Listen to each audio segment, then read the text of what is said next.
Assalamualaikum warahmatullahi wabarakatuh. Kami dari kelompok 2 akan mempresentasikan Genetika 2 bersama dengan saya dan rekan-rekan saya. Next.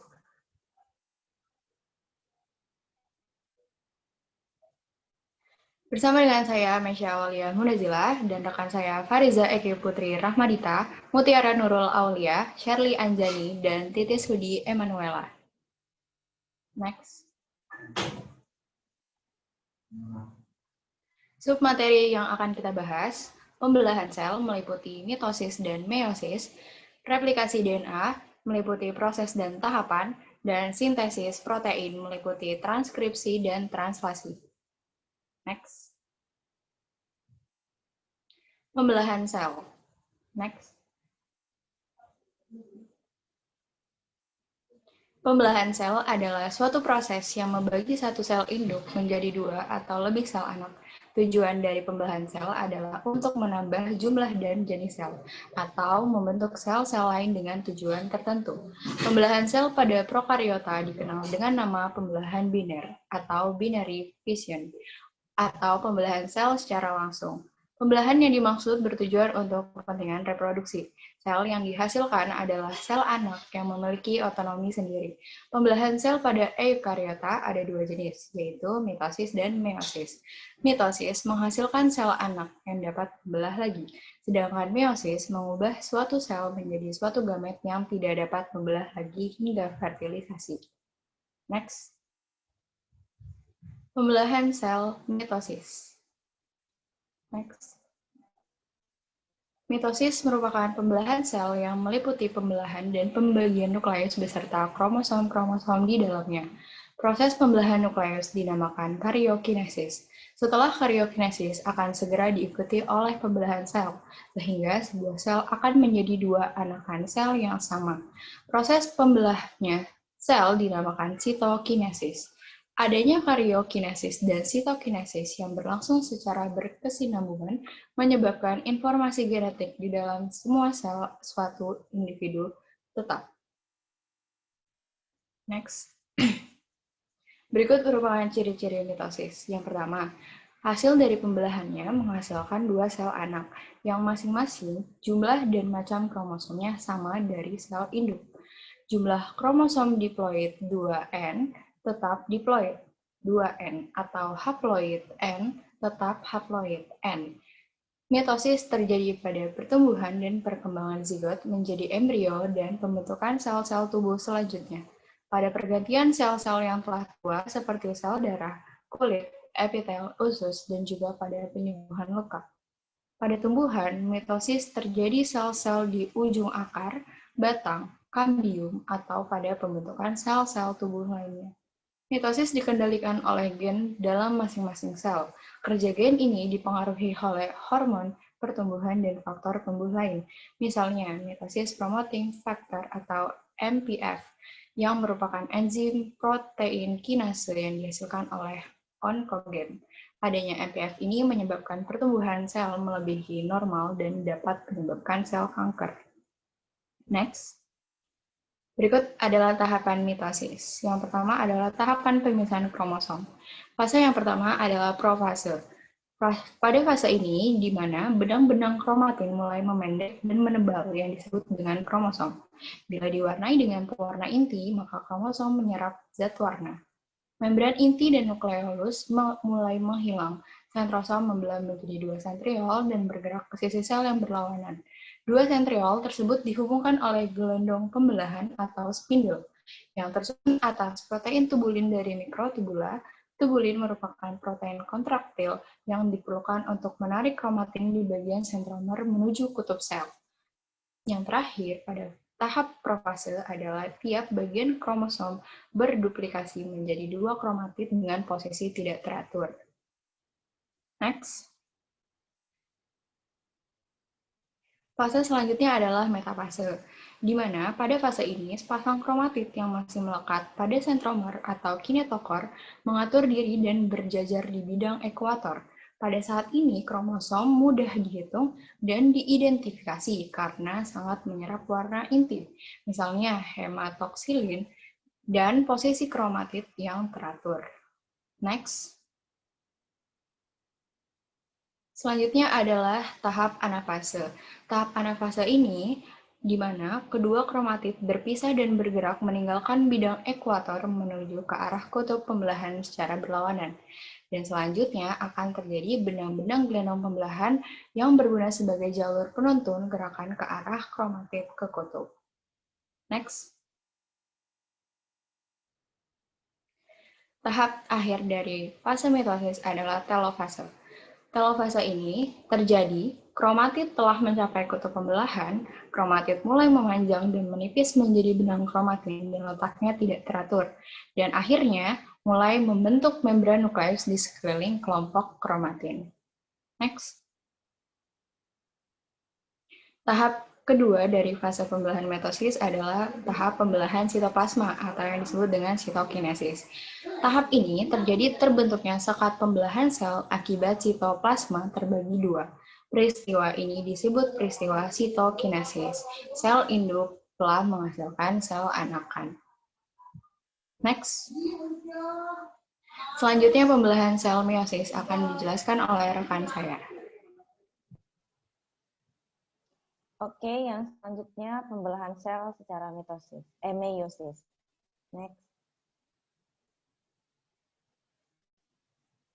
Ini berikut ini tahap-tahapnya. Ini prosesnya pertama profase, metafase pertama, anafase pertama, telofase dan sitokinesis pertama, lalu profase kedua, metafase kedua, anafase kedua, dan telofase dan sitokinesis kedua.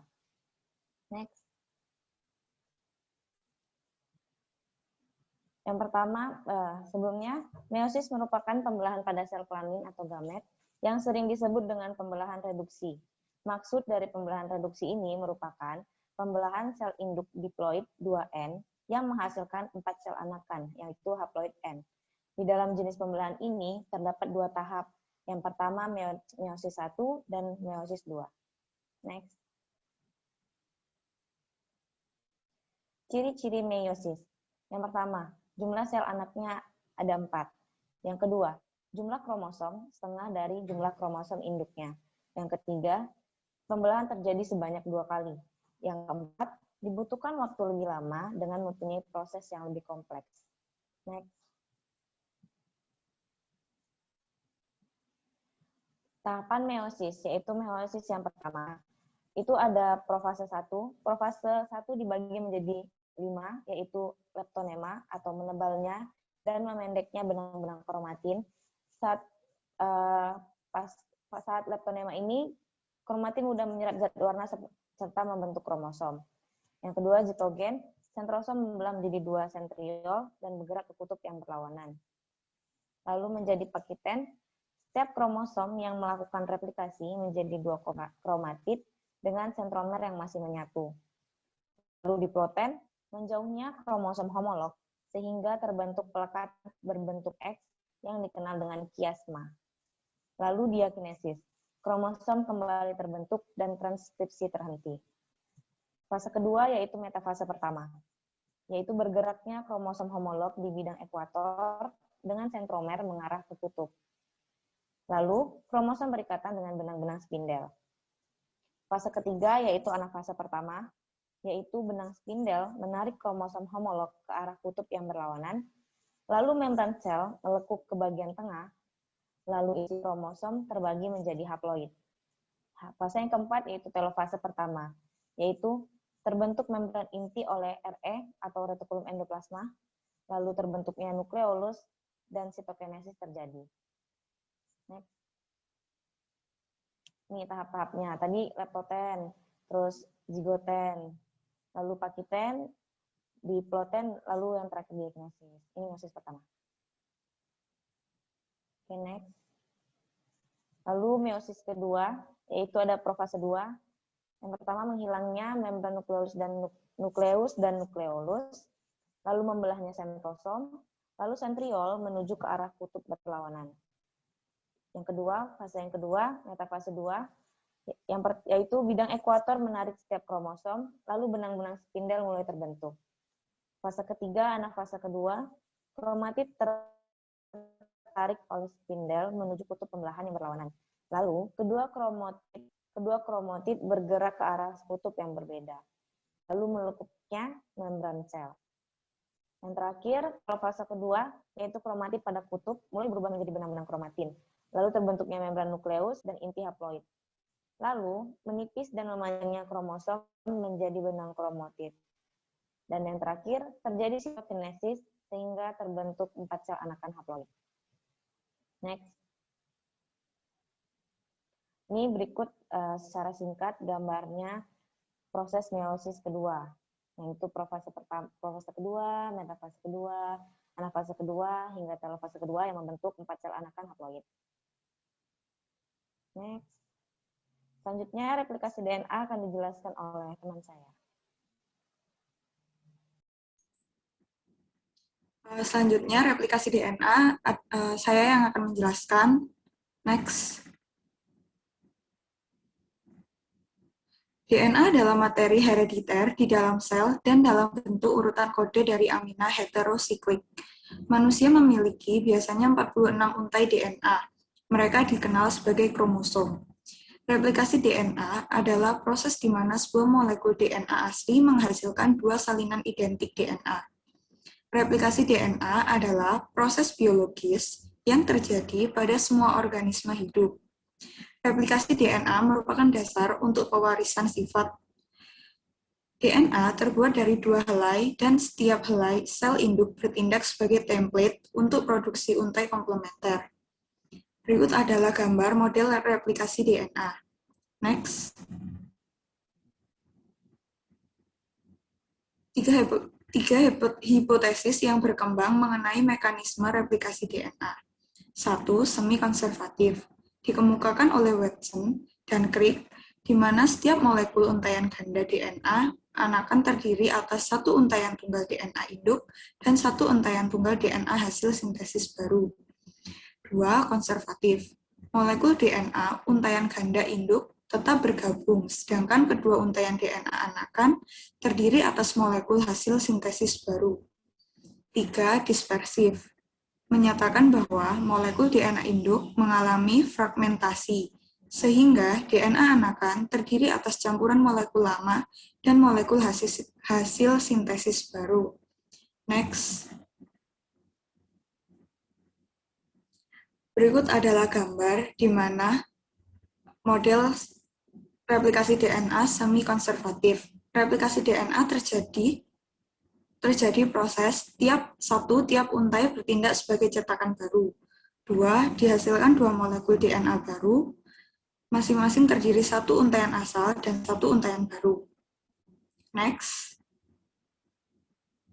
Berikut adalah gambar model konservatif. Pada proses ini terjadi 1. Kedua untai asal bertindak sebagai template atau cetakan. 2. Dihasilkan dua molekul DNA.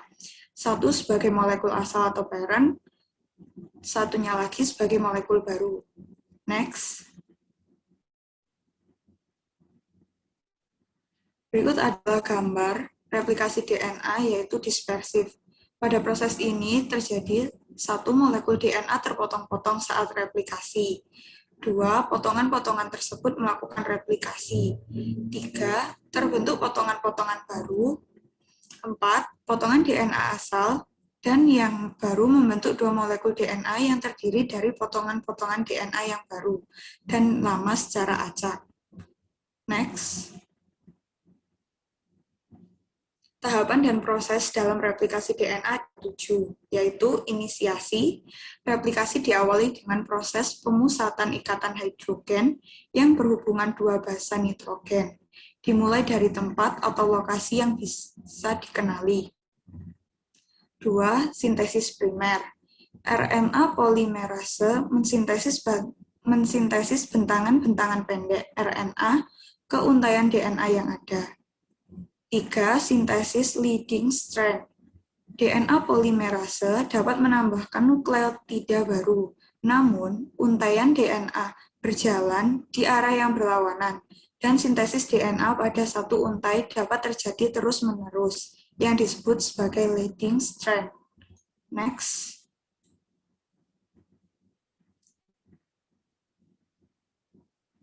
Selanjutnya, pada sintesis leading strand. Pada untaian yang berlawanan, DNA disintesis secara terputus dengan menghasilkan serangkaian fragmen kecil dari DNA baru. Lalu, penghapusan primer. Meskipun untaian DNA baru telah disintesis primer, RNA yang hadir pada untaian baru yang terbentuk harus digantikan oleh DNA. Selanjutnya, ligasi. Setelah penghapusan primer selesai, untaian yang tertinggal dan masih mengandung celah diidentifikasi oleh enzim ligasi dengan menciptakan ikatan fosfodiester. Yang terakhir, pemutusan. Replikasi ini menghentikan di lokasi terminasi khusus yang terdiri dari urutan nukleotida yang unik. Next.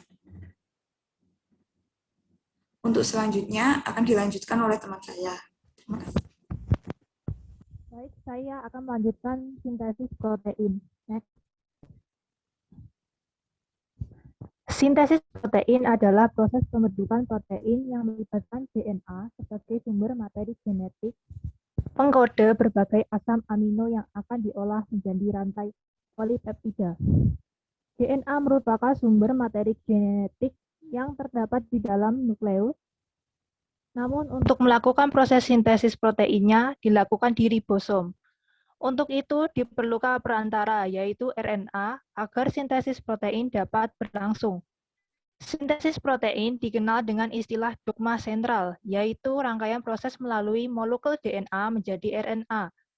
Kemudian RNA menjadi protein. Next. Berikutnya adalah tahapan sintesis protein. Proses sintesis protein dimulai ketika ikatan hidrogen DNA hasil replikasi dipecah atau diputus oleh enzim RNA polimerase.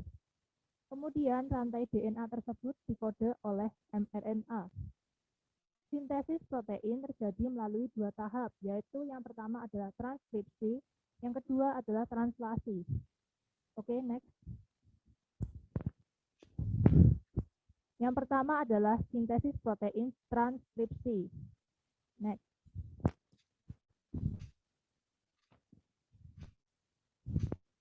Apa itu transkripsi? Transkripsi adalah proses penyalinan informasi DNA melalui atau kepada mRNA. Proses ini terjadi di dalam nukleus dan dikatalisasi oleh enzim RNA polimerase. Transkripsi hanya terjadi pada satu untai rantai DNA yang mengandung kelompok gen tertentu saja. Next.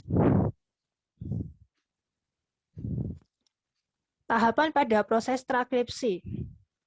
Yang pertama adalah inisiasi atau disebut permulaan. Yang kedua adalah elongasi atau pemanjangan. Yang ketiga adalah terminasi atau pengakhiran. Next. Yang pertama adalah inisiasi atau disebut juga permulaan. Berikut adalah proses dari inisiasi. Yang pertama adalah RNA polimerase melekat pada daerah promoter atau pangkal transkripsi untuk memulai transkripsi. Yang kedua adalah RNA polimerase kemudian berikatan dengan kumpulan protein sehingga membentuk kompleks inisiasi transkripsi. Yang ketiga adalah RNA polimerase membuka untaian rantai ganda DNA. Oke, next. Yang kedua adalah elongasi atau disebut juga pemanjangan. Berikut adalah tahap dari elongasi. Yang pertama adalah setelah rantai ganda DNA terbuka, maka RNA polimerase kemudian menyusun untaian nukleotida RNA dari arah 5 menuju ke 3. Sesuai dengan pasangan basa nitrogennya, sehingga terjadi pemanjangan RNA. Yang kedua adalah RNA akan membentuk pasangan basa adenin atau bisa dilambangkan dengan A dengan urasil atau bisa dilambangkan dengan U, huruf U. Next. Tahap yang terakhir, yang ketiga, yaitu terminasi atau disebut tahap pengakhiran. Berikut adalah tahapan dari terminasi. Yang pertama yaitu terminasi terjadi pada daerah terminator. Daerah ini memiliki urutan DNA yang berfungsi untuk menghentikan proses transkripsi. Yang kedua yaitu rantai DNA menyatu kembali, kemudian RNA polimerase dan mRNA yang telah terbentuk akan terlepas dari DNA. mRNA atau disebut juga dengan messenger RNA merupakan RNA yang mengandung kode genetik atau disebut juga dengan kodon, hasil transkripsi basa nitrogen pada DNA yang menjadi cetakan untuk menjadi urutan asam amino polipeptida yang mengkode suatu protein tertentu. Yang terakhir, yang ketiga adalah mRNA akan keluar dari inti sel melalui pori-pori nukleus dan masuk ke dalam sitosol. Next. Selanjutnya adalah sintesis protein translasi yang dilanjutkan oleh rekan saya. Ya, selanjutnya yaitu mengenai sintesis protein translasi. Pengertian dari translasi adalah sintesis polipeptida atau dari mRNA untuk menentukan urutan-urutan asam amino yang akan membentuk suatu protein. Letak translasi terjadi di ribosom, dan molekul yang melakukan translasi hanya molekul mRNA.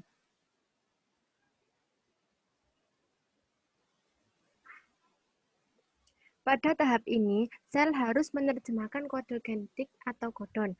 Kodon adalah 3 nukleotida pada urutan mRNA yang dapat diterjemahkan menjadi urutan asam amino. Urutan asam amino akan mengkode suatu protein menjadi spesifik. Tahapan pada proses translasi ada 3. Yang pertama yaitu inisiasi atau permulaan translasi, yang kedua elongasi atau pemanjangan translasi, dan ketiga terminasi atau pengakhiran translasi. Nah, pada inisiasi atau permulaan, tahap pertama translasi adalah inisiasi. Pada tahap ini, kodon pertama mRNA yang bertemu dengan ribosom disebut kodon start. Kodon start ini adalah AUG. Nah, yang kedua yaitu elongasi atau pemanjangan. Tahap setelah ini inisiasi adalah elongasi. Pada tahap ini, kodon yang dibawa mRNA akan diterjemahkan menjadi asam amino. Setelah itu, masing-masing asam amino akan digabungkan oleh tRNA atau membawa asam amino untuk disusun menjadi protein. Gabungan dari asam amino tersebut akan membentuk rantai polipeptida. Nah, yang ketiga yaitu terminasi atau pengakhiran. Proses translasi berakhir ketika salah satu kodon stop bertemu dengan ribosom. Kodon stop ada 3, yaitu UAA, UAG, dan UGA. Nah, sekian penjelasan dari kelompok kami. Mohon maaf apabila ada kesalahan. Wassalamualaikum warahmatullahi wabarakatuh.